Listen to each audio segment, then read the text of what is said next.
സമൂഹത്തെ വളർത്തിയെടുക്കുവാൻ സർക്കാർ ഒപ്പമുണ്ടെന്ന് ജില്ലാ പഞ്ചായത്ത് പ്രസിഡന്റ് രാജചന്ദ്രൻ എറണാകുന്നേൽ. വായന ദിനാചരണ ജില്ലാതല ഉദ്ഘാടനം നിർവഹിച്ച് സംസാരിക്കുകയായിരുന്നു അദ്ദേഹം.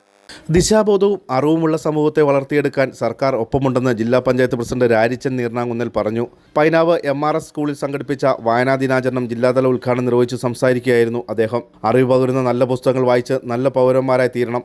ഇരുട്ടിൽ നിന്ന് വെളിച്ചത്തിലേക്ക് നയിക്കുന്ന അധ്യാപകരെ പോലെ പുസ്തകങ്ങളും നമ്മുടെ ഗുരുക്കന്മാരാണ്. വിദ്യാഭ്യാസ കാലത്ത് തന്നെ വായന ഒരു ശീലമാക്കിയെടുക്കണമെന്നും അദ്ദേഹം പറഞ്ഞു.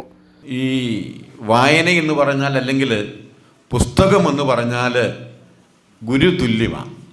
ഓരോ പുസ്തകവും ഓരോ ഗുരുക്കളാണ്. അന്ധത അല്ലെങ്കിൽ അന്ധത മാറ്റുന്നവ എന്ന് പറഞ്ഞാൽ ഗുരുവെന്നാണ്. അതായത് ഇരുളിൽ നിന്ന് വെളിച്ചത്തിലേക്ക് നയിക്കുന്നവരാണ് ഗുരുക്കന്മാർ, അല്ലേ? നമുക്ക് ലോകത്തിൻ്റെ അറിവ് പകർന്നു ധരിക്കുന്നവരാണ് നിങ്ങളുടെ ഈ ഗുരുക്കന്മാർ. അതുപോലെയാണ് ഓരോ പുസ്തകവും ഓരോ ഗ്രന്ഥങ്ങളും നമ്മളെ ഗുരുക്കന്മാരായി ചിത്രീകരിച്ചുകൊണ്ട് നമുക്ക് ലോകത്തെക്കുറിച്ച് അല്ലെങ്കിൽ സംസ്കാരത്തെക്കുറിച്ച് ഈ ലോകത്തിൻ്റെ ഓരോ വ്യതിവിഗതികളെക്കുറിച്ച് നമ്മൾ മനസ്സിലാക്കുന്നത് നമ്മൾ ഗ്രന്ഥങ്ങളിലൂടെയും പുസ്തകങ്ങളിലൂടെയാണ്. അത് നമുക്ക് നമ്മുടെ വിദ്യാഭ്യാസ കാലഘട്ടത്തിലൂടെ തന്നെ നമ്മൾ വായിച്ച് വളരുവാൻ നമ്മൾ അഭ്യസിക്കേണ്ടിയിരിക്കുന്നു. ഇന്നത്തെ തലമുറ വായന കുറയുന്ന ഒരു കാലഘട്ടമാണെന്ന് നമുക്ക് പറയാതിരിക്കാൻ കഴിയില്ല, അല്ലേ? നമ്മുടെ കുറച്ചുകൂടെ നമുക്കറിയാം, PN പണിക്കരൊക്കെ ഗ്രന്ഥശാലകൾക്ക് തുടക്കം കുറിച്ച് കഴിഞ്ഞപ്പോൾ ഒത്തിരി ലൈബ്രറികളുണ്ടായി. ആ ലൈബ്രറിയിൽ പോയി നമുക്ക് കിട്ടുന്ന സമയം ഉള്ള സമയത്ത് നമ്മൾ ആ വായനശാലയിൽ പോയി ആ ലൈബ്രറിയിൽ പോയി വായിച്ച് നമ്മളുടെ അറിവ് നേടുന്നവരാണ്. ഇന്ന് ആരെങ്കിലും എത്ര പേര് വായനശാലയിൽ പോകുന്നുണ്ട് അല്ലെങ്കിൽ ലൈബ്രറിയിൽ പോകുന്നുണ്ട്? എൻ്റെ കുഞ്ഞനുജന്മാരെ എനിക്ക് ചിന്തിച്ച് എത്ര പേര് പോകുന്നുണ്ട്? ഇന്ന് വായനയുടെ അറിവ് നമ്മൾ കുറഞ്ഞിരിക്കുന്നു.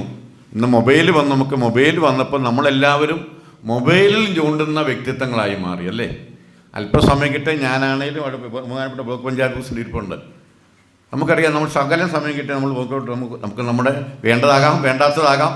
നമ്മൾ ഒരു അടുത്തിരുന്ന് ഒരു ആശുപത്രി പോയാൽ, ബസ്സിൽ യാത്ര ചെയ്താൽ ഒക്കെ നമ്മൾ അടുത്തിരിക്കുന്നവരുടെ ചേട്ടൻ്റെ പേര് എന്താണെന്നൊന്ന് പരിചയപ്പെടാൻ പോലും തൊരാതെ നമ്മൾ അവനവന് മൊബൈലിൽ നോണ്ടിക്കൊണ്ടിരിക്കുന്ന കാലഘട്ടത്തിലേക്ക് മാറി. കുട്ടികളിൽ വായനാശീലം വളർത്തിയെടുക്കാൻ അധ്യാപകർക്ക് കഴിയുമെന്ന് പരിപാടിയിൽ അധ്യക്ഷത വഹിച്ച ഡെപ്യൂട്ടി കളക്ടർ അതുൽ സ്വാമിനാഥൻ പറഞ്ഞു.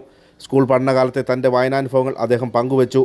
ജില്ലാ ഭരണകൂടം, ഇൻഫർമേഷൻ പബ്ലിക് റിലേഷൻ വകുപ്പ്, PN പണിക്കർ ഫൗണ്ടേഷൻ, സാക്ഷരതാ മിഷൻ ജില്ലാ ഓഫീസ് എന്നിവയുടെ സംയുക്താഭിമുഖ്യത്തിലാണ് വായനാ പക്ഷാചരണം സംഘടിപ്പിച്ചത്. PN Panicker foundation president Joy Kattuvally വായനാ ദിന പ്രതിജ്ഞ ചൊല്ലിക്കൊടുത്തു.